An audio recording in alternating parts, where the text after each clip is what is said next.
live now.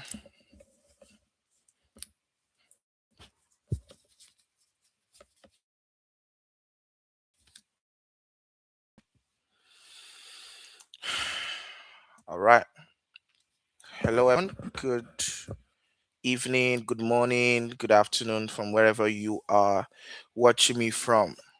My name is Emmanuel, and I am your lead investigator in today's case as we investigate poverty. Yeah, before I go on, if you've not subscribed to this channel, please do that. Also, we'll appreciate if you can like the video so that it can reach so many other people, you know, to make their life better. Because I am very sure that the next 1 hour is going to be one of the best, if not the best, 1 hour you've spent this week. Yeah. So, welcome, everybody. Thank you for joining us from wherever you are. I'd like to know from where you are watching. If you're watching from Nigeria, you're watching from UK, if you're watching from Canada, wherever you're watching from, I'd love to know where you're watching from. Please just drop that in the comment below. All right. And also, if you've not listened to the episode 1 of this investigation, once you're done with this, kindly go back to episode 1, listen to it again and again and again and again until it sinks, until you understand everything we discussed in episode 1. So, just to give a little recap, in episode 1, we defined what poverty was. We gave a very extensive, very deep, very profound, you know, definition of poverty. We said poverty is an internal condition where a person consistently thinks, decides, and behave in ways that limits their ability to create, sustain, and multiply value. It limits their ability to create, to sustain, and to multiply value, regardless of their current level of resources. Last time we saw and I explained to us that poverty is only revealed by money. You understand? I'm not saying the lack of money, is what poverty is. No, I'm saying the lack of money reveals poverty. Right. So,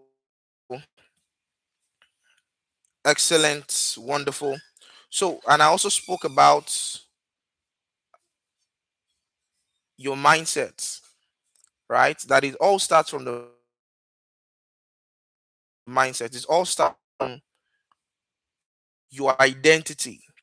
It all starts from how you see yourself, what you say about yourself, and what you think about yourself in when it comes to money. That is where it starts from. It starts internal before it goes external.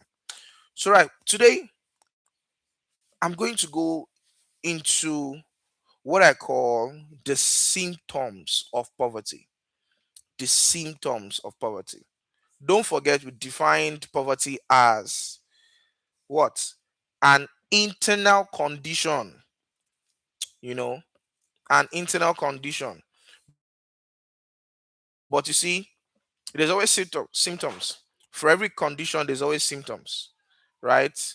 If you have typhoid, malaria, whatever it is, there are some symptoms that will show up in your body, like increased temperature, like, maybe catarrh coming out from your nostrils. You have a runny nose, your eyes is hot, whatever it is, right? There are always symptoms. Those symptoms are not, if you can treat the symptom of a sickness, without necessarily treating the root cause of that sickness, and without necessarily treating, um yeah, of course, the root cause of the sickness, or the sickness itself, right? The symptoms is just making you aware that, oh, there is this sickness in me, it's malaria, or it's typhoid, whatever it is. So but basically, now, last time we spoke on the mindset, spoke on the sickness. These symptoms are going to help you know if you have a poverty as a sickness in your body, or in your mind, rather, in your mind. You understand?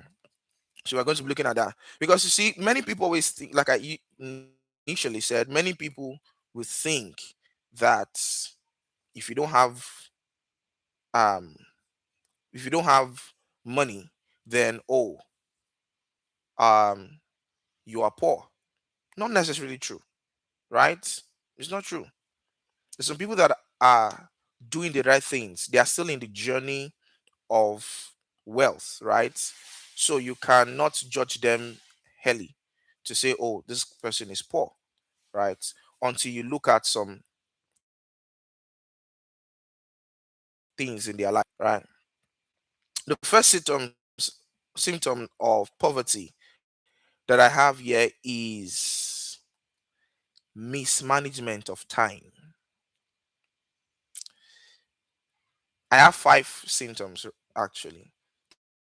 The first one is mismanagement of time. A person that does not know how to manage his or her time, to be able to draw out value or create value, is a poor person. Don't forget, poverty is an internal condition.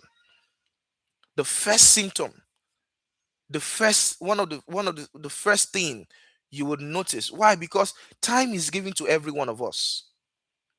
Somebody can say, oh, the reason why I'm poor is because my uncle didn't give me money. My father. Every action you take, whatever it is, because it is the same attitude you have, with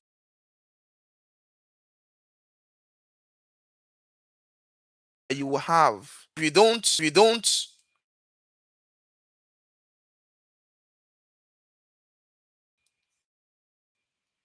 if you are not managing time right, when it comes to wealth, what are the things you do daily that can put you on the right track of wealth creation? What are the things you do daily? I want you to audit your time now. I want you to audit your time for the past, let's say, 7 days, 14 days. What have you been doing consistently that can move you towards financial freedom or wealth creation? What do you do every day? You have 24 hours. Let's say you sleep for what? 8 hours. You have 16 hours left. You go to work, let's say you spend 8 hours at work, plus let's say traffic, whatever, 9 hours. What do you do with the remaining 7 hours? The decisions you take, or the decisions you make, and the actions you take, do they gravitate towards wealth creation? Do they gravitate towards wealth creation? Are you addicted to entertainment, right? On the phone, social media, there's no growth routine. You don't have any growth routine. You have a routine for your health. You wake up in the morning, you take your birth, you have your bait, you brush your teeth, you put on clean clothes. You have a goal, you have a routine, everyday routine for your health, right? But do you have an everyday routine for wealth, everyday routine for financial freedom? So you need to do an audit of your time,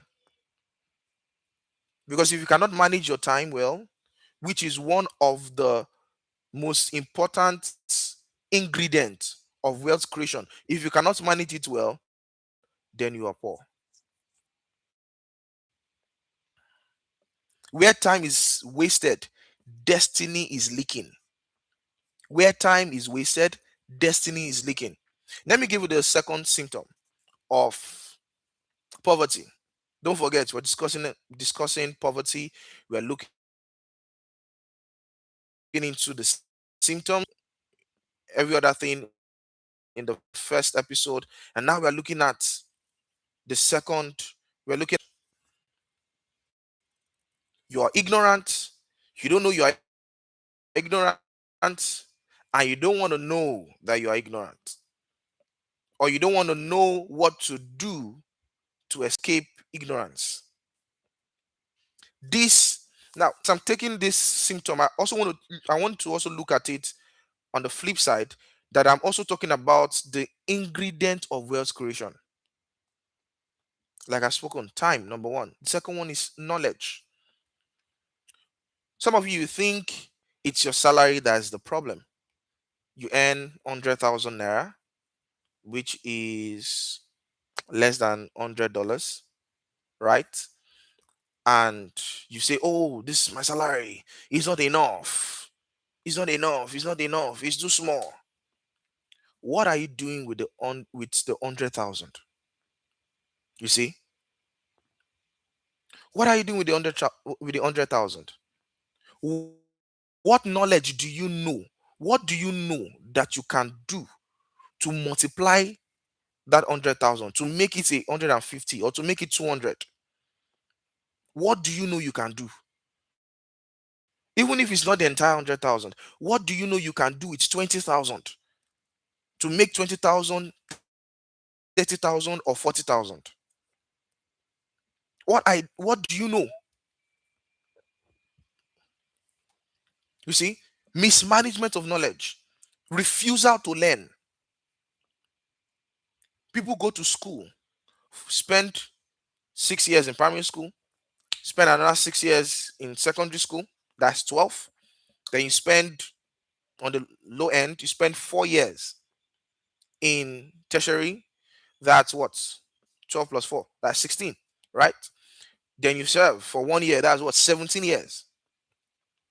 All to become a lawyer, or to become a doctor, or to become whatever that is, right?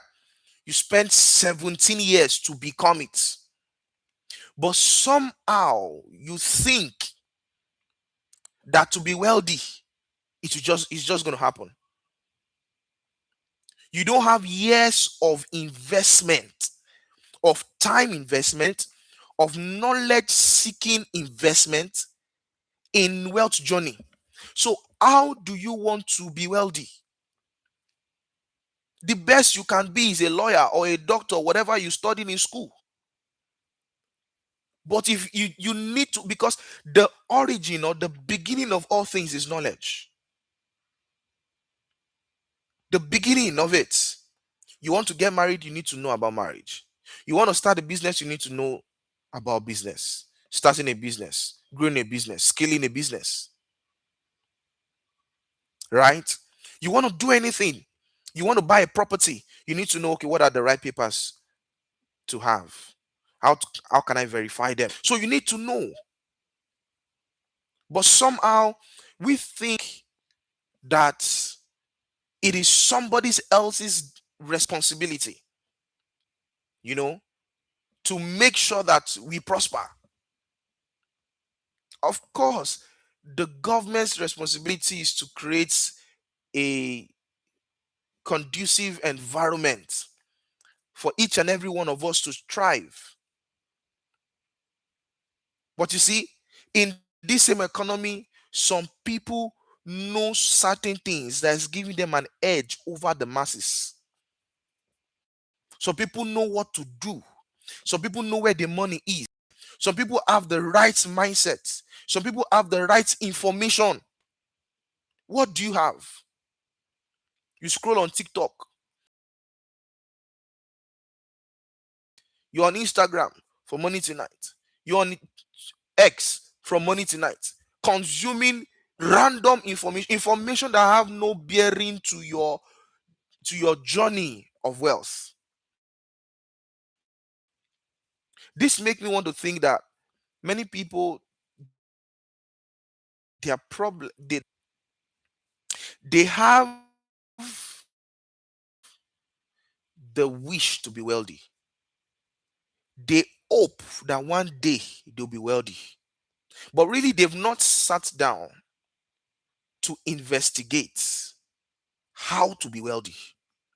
They've not sat down to check the lives of wealthy people and see what do they do, how do they do it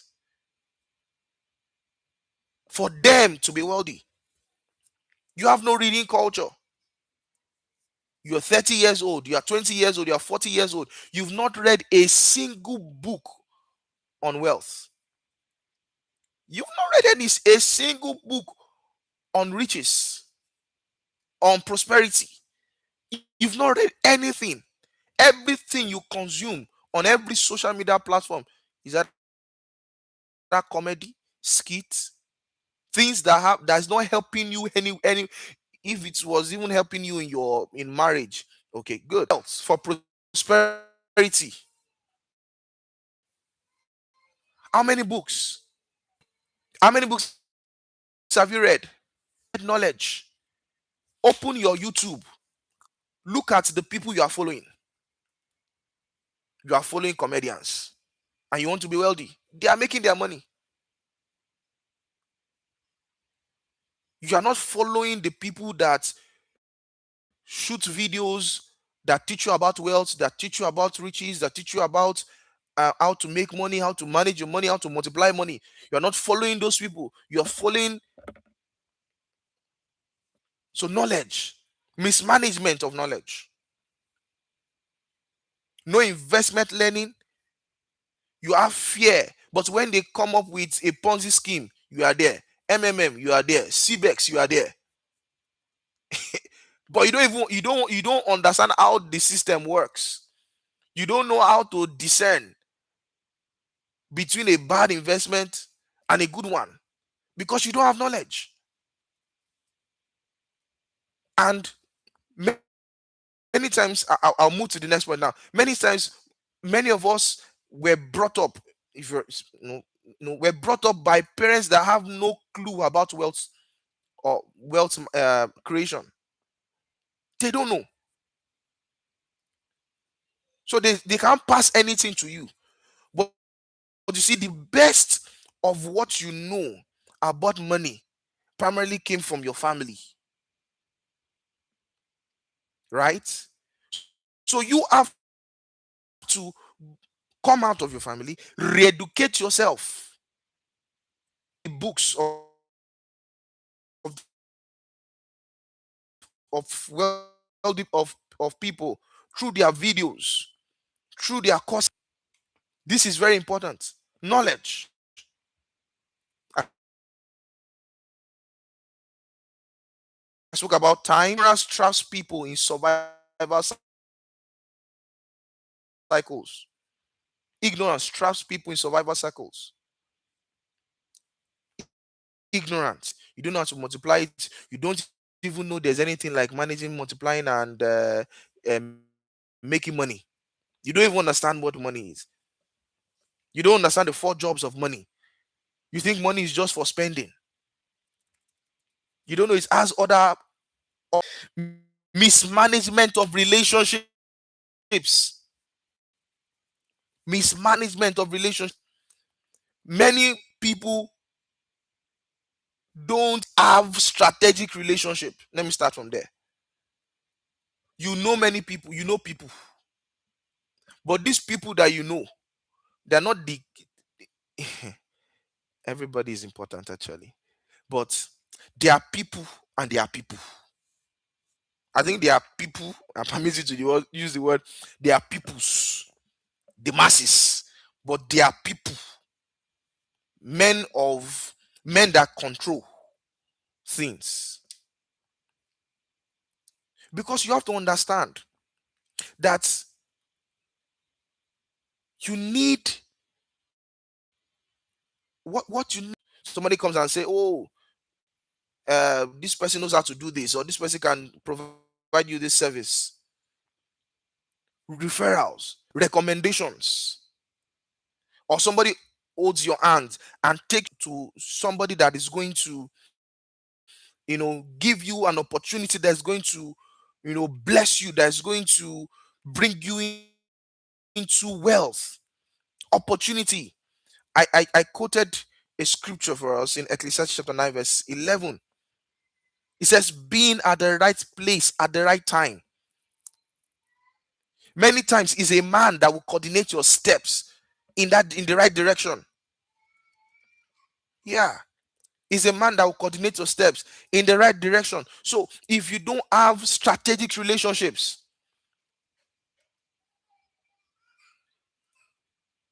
you have relationship with people that don't really matter. You have relationship with people that that are not helping your life. You see some guys early in the morning, they wake up in the morning, they just gather in front of their compound and they are just discussing, just talking about anything.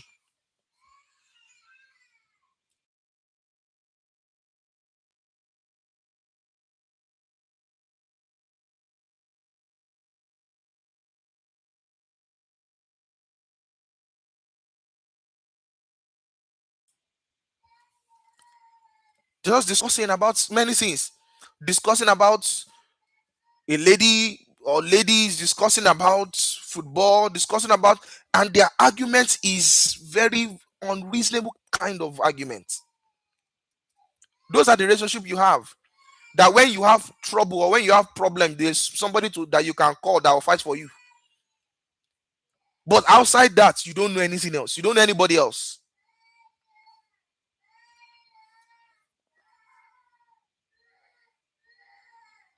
You don't know anybody else.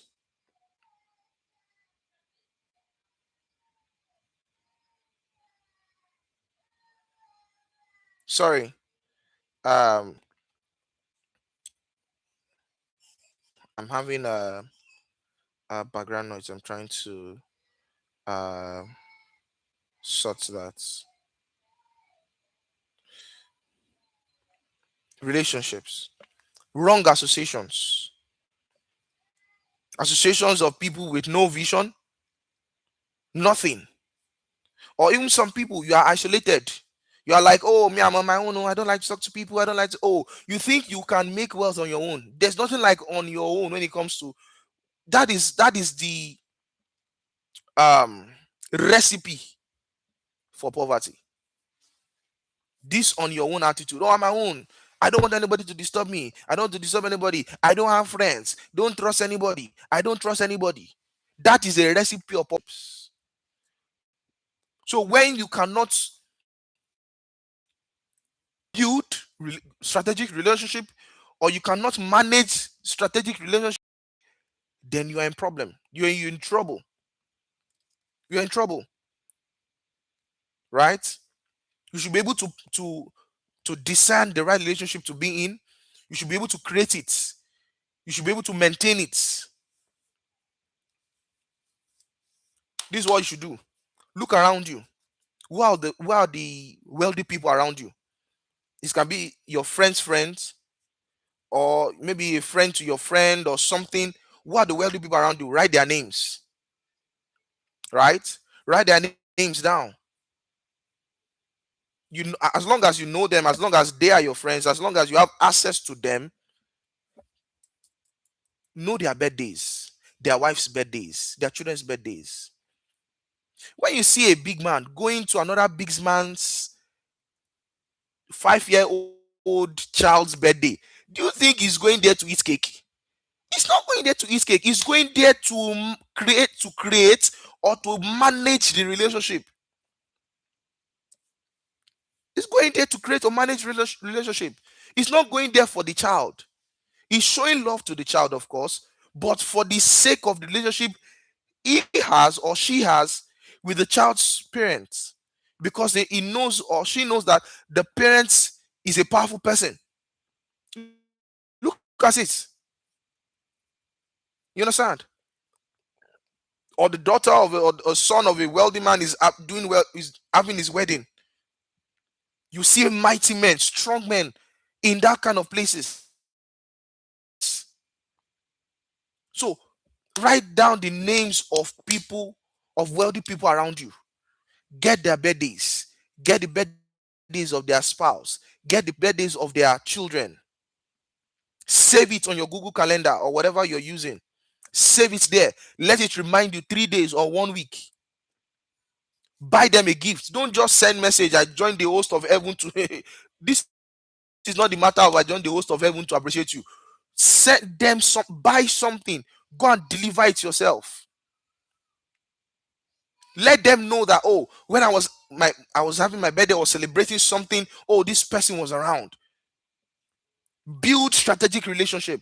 You have to be in the mind of people that matter, not street people, compound people. It's good to have relationship with them, but the ones you will give your time to, the ones you will be more intentional with, the ones that you will show up for, are the ones that are strategic, right? Whatever you, if you like, call it ass kissing. If you like, call it you are being a, whatever you want to call it, call it. Oh, you are being a fool. Yeah, whatever you want to call it, call it. This person knows something. They know something you don't know. So the best way or the fastest way for you, they know, is to almost everybody wants around them. See, I've been around wealthy people, very wealthy people, and their WhatsApp, their SMS is, sir, please give me. Oh, we have not eaten our family. Everybody want to collect. What will set you apart is when you are in the class of those that want to give to them. They appreciate it very, very well. So find a gift. If you don't have money to do something for free for them, serve them. Serve them for free. This idea of people always, you know, want to collect money for everything. Want to, I must charge you, I must collect money, you, because you know it's 200,000. The man knows. He knows it's 100,000. Maybe he's buying out of just maybe for buying sake, but he's just looking at you. Mm. This thing you sold, yeah, you sell for 100,000 because it's me. You are selling for 200.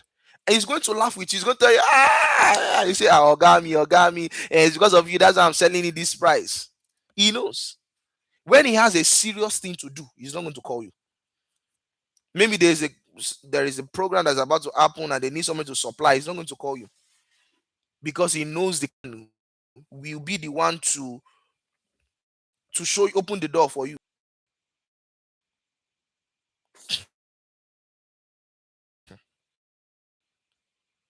because of our the fourth one. Oh, if not that my father and mother is poor, all those things are story.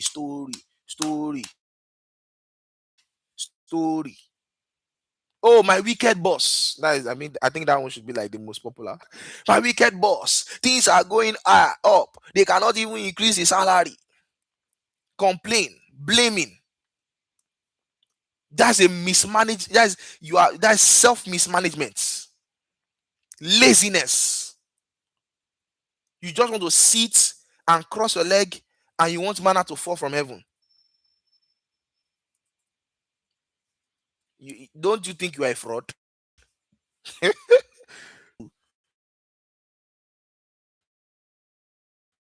to, to amass maybe pity or something, to be able to manage yourself. Mismanagement of yourself is a symptom of poverty. Is a symptom of poverty. Lack of discipline.